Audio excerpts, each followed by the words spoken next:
Hello friends, आपका स्वागत है हमारे पॉडकास्ट में। आज हमारे साथ मौजूद है डॉक्टर मयंक मित्तल। आज हम उनसे कुछ क्वेश्चंस पूछेंगे।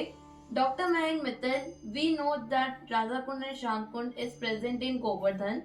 So can you please tell story behind this? Yeah, I can tell you the story, Ratrika. Thank you. So Radhakund and Shyamkund both exist in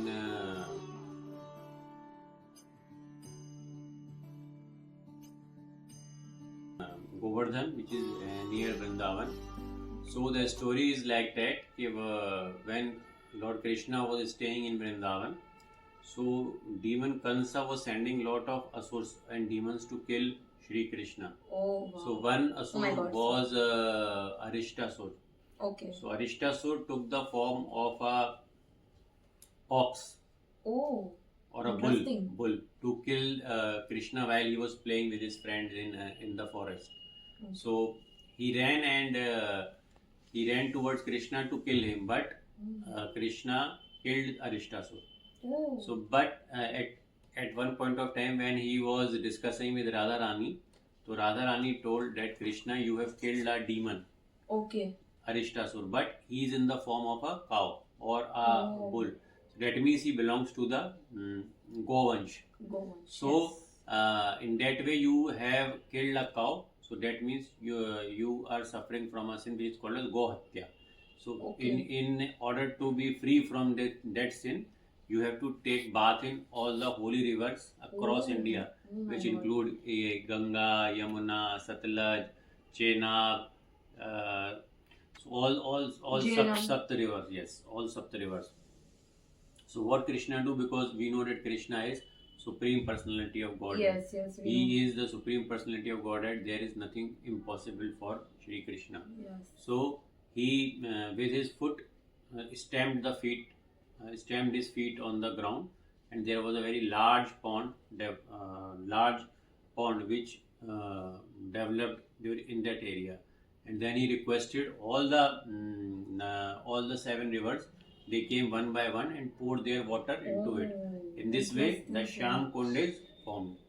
And Lord Krishna took bath in it, and after taking bath in it, he said to Radharani that now I am free from the sins. But then he said to Radharani, because now I am free from the sins, but you had taken the side of demon while doing advocacy for him. So in that case, now you are also a sinner, so you also need to take bath. So what Radharani did, he ignored the help of Shri Krishna. So with the help of his all her Ashtasakis, you know the name Ratrika Ashtasakis. Can you tell the audience the name of the Ashtasakis? Yes, sure. Larita, Vishakha, Champaklata, Chitra, Tungvidya, Indulekha, Rangdevi, and Sadevi.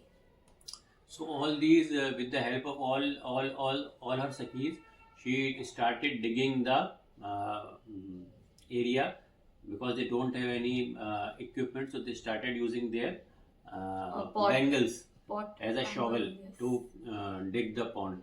And after digging the pond, they started taking water from Mansi Ganga nearby, but they were tired and unable to fill the pond.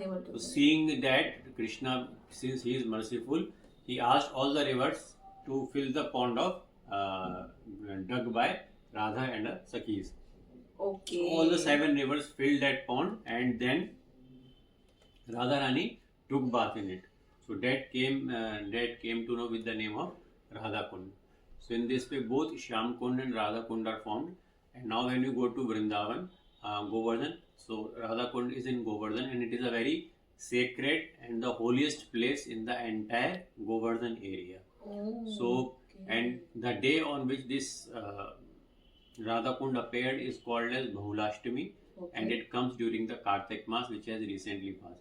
So this is the story behind the appearance of the Radhakund. Whenever one is going to Vrindavan, he should take a darshan of Radhakund and take the blessings of Radharani while going to Radhakund. Okay. Oh wow, that was a very interesting story, Dr. Mayank Mittal, behind this Radhakund and Shyamkund. Now, me and Dr. Mayank Mittal will recite a shlok of Srimati Radharani. तप्त कांचन गौरांगी राधे वृंदावनेश्वरी विष्णुभानुसुते देवी प्रणमामि हरिप्रिये. Hare Krishna. Thank you everyone for watching our podcast, and don't forget to subscribe this channel to get new videos. We will make more episodes related to Krishna and Srimati Radharani. Thank you so much for being here.